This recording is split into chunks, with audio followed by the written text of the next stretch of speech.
A comunicação não violenta é uma prática, é um processo de entendimento mútuo que melhora a qualidade das nossas relações. A comunicação não violenta é um processo de comunicação desenvolvido por Marshall Rosenberg. Ela propicia relações mais eficazes e mais empáticas, onde a gente consegue empatizar com a necessidade do outro, a gente consegue entender ou focar melhor naquilo que motiva a pessoa a agir da maneira que ela age. É um processo de entendimento que passa por algumas etapas, que com a prática a gente vai conquistando uma melhor forma, uma forma mais automática de olhar para o outro, olhando para as necessidades do outro e para aquilo que tem de bom no outro e não para aquilo que tem de ruim. O que a neurociência nos ensina hoje, principalmente os estudos de neuroeconomia, é que nós temos um sistema de raciocínio que ele é um sistema automático, ele é um sistema rápido, não mediado pela nossa consciência, mas ele influencia as nossas ações. Então o que a gente percebe quando a gente começa a estudar isso? Que nós supervalorizamos as nossas intuições que dão certo e nós subvalorizamos as nossas intuições que dão errado. E se a gente parar para pensar, para perceber e observar nas nossas vidas, as nossas intuições que dão errado estão muito mais presentes do que as nossas intuições que dão certo. E a mesma coisa serve para o julgamento.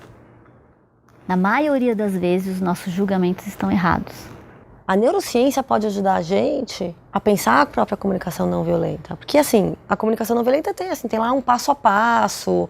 A gente não pode pensar num passo a passo de uma forma mecânica, mas a gente tem algumas coisas que precisam ser compreendidas para a gente conseguir desenvolver um processo de comunicação não violenta ou ser mais não violento automaticamente falando, né? E os passos são a observação no lugar do julgamento, os sentimentos, diferenciar sentimentos de não sentimentos, a empatia, então a capacidade de compreender as necessidades do outro e o saber fazer pedidos. Então, observação, sentimentos, necessidades e pedidos são as 4 etapas. Agora, como que a neurociência pode nos ajudar a compreender por que a comunicação não violenta faz tanto sentido? Porque nós, diferente dos outros animais do planeta, temos a consciência de que somos naturalmente violentos e podemos, com isso, transcender essa natureza para podermos ser melhor. Poderíamos dizer que nós somos naturalmente violentos, mas potencialmente não violentos. A gente convive com essa natureza violenta constantemente. E essa é uma possibilidade que a gente tem de quebrar isso. Com os estudos da neurociência, a gente tem a consciência de que nós nascemos julgando. É inato o julgamento para a gente. Nós só chegamos até aqui porque nós julgamos o tempo todo. Senão a gente não teria sobrevivido. Mas hoje, numa situação urbana, na civilização que a gente vive, esse julgamento tomou proporções às vezes exageradas. E aí a gente só julga automaticamente, e a gente não observa. Tanto a nossa observação quanto o nosso julgamento, porque os dois deles dependem da percepção, depende intrinsecamente, necessariamente, da experiência de cada um. E cada ser humano tem uma experiência única. Essa experiência vai influenciar a sua forma de perceber o mundo. Então nós vamos observar o mesmo objeto ou o mesmo acontecimento, mas vamos ter conclusões diferentes. Porque eles dependem muito do seu contexto. Você olha sempre com a sua perspectiva e você tem pouquíssima condição de entender o que pode estar de fato acontecendo com aquela pessoa.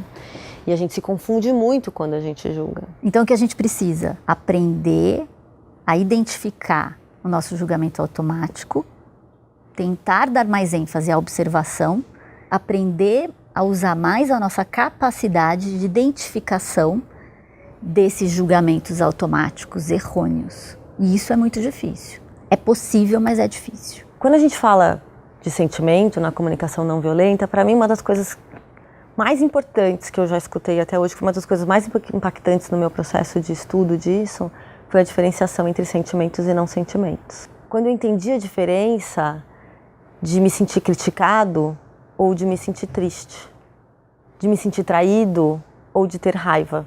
O não sentimento são os momentos em que eu estou empoderando o outro de como eu estou me sentindo. Então, o que eu faço quando eu estou me empoderando, ou que a gente faz com o outro quando a gente está empoderando ele de como ele se sente, é olhar para mim, fechar meus olhos e observar o que está acontecendo comigo. E aí eu me conecto com um frio na barriga, com uma dor, com um aperto no peito, com um calor muito forte, o coração batendo forte. Essas são as pistas, são grandes pistas para depois a gente conseguir entender melhor o que eu estou sentindo.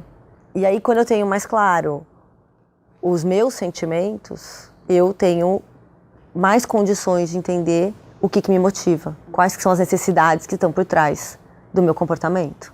Então, essas pistas do corpo são o que hoje na neurociência a gente chama de emoção. A emoção, ela é inata. Ela é fisiológica. E essas emoções, elas geram sentimentos.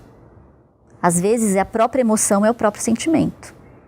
Como nós temos uma linguagem sofisticada, a gente pode identificar essas emoções com alguns outros sentimentos. Mas elas são todas exclusivamente nossas. Essa questão fisiológica é o que a gente chama de emoção. E o sentimento é a interpretação dessa emoção. É um caminho mais fácil a gente conseguir observar o nosso corpo e perceber que pistas que ele está nos dando para a gente compreender melhor o que a gente está sentindo. E o que são as necessidades? As necessidades é aquilo que há de bom, que pulsa dentro de mim, que faz com que eu me comporte do jeito que eu estou me comportando. O Marshall diz que os nossos conflitos estão no campo das nossas estratégias. E que no campo das necessidades é onde a gente se encontra, onde nós somos iguais. Porque é quando eu olho para o outro, com maior capacidade de empatia, com compreensão, eu consigo entender o que de fato ele quer. E isso faz com que a gente economize uma série de questões. Sim, e ao contrário do que muitas pessoas pensam, a empatia ela não é exclusiva do ser humano. Nós nascemos sabendo empatizar. Nós somos empáticos. Então, na verdade, é mais fácil ainda treinarmos a nossa empatia do que até mesmo sermos completamente não violentos. A empatia, ela está no mundo animal, assim como no ser humano também. Quanto mais você pratica o exercício de empatizar com a necessidade do outro, mais fácil vai ficando. Bom, e aí quando a gente passou pelo primeiro passo, quando eu observo melhor o que está acontecendo, quando eu me empodero dos meus sentimentos e não me confundo com o outro, sei o que está acontecendo comigo, olho com um olhar mais carinhoso para o outro, eu consigo fazer o quarto passo da comunicação não violenta, que é o pedido. Sim, mas o pedido é muito difícil, porque o pedido tem que ser específico. E como a nossa linguagem é algo recente na nossa evolução, é muito mais fácil sermos genéricos do que sermos específicos. É muito mais fácil falar sempre do que falar nos últimos 3 dias essa mesma coisa aconteceu. Então, quando a gente está fazendo a prática do pedido, a gente precisa conseguir combiná-lo com a expressão dos nossos sentimentos, das nossas necessidades, para fazer com que o outro entenda claramente o que a gente quer e entenda claramente por que a gente está pedindo isso, o que a gente quer dele. E o que você está me dizendo é que assim, isso não é fácil porque nós não temos esse treino todo da linguagem. Assim como a gente tem um pouco da dificuldade com os sentimentos. É um processo de entendimento que passa por algumas etapas, que com a prática a gente vai conquistando uma melhor forma, uma forma mais automática de olhar para o outro, olhando para as necessidades do outro, para aquilo que tem de bom no outro e não para aquilo que tem de ruim.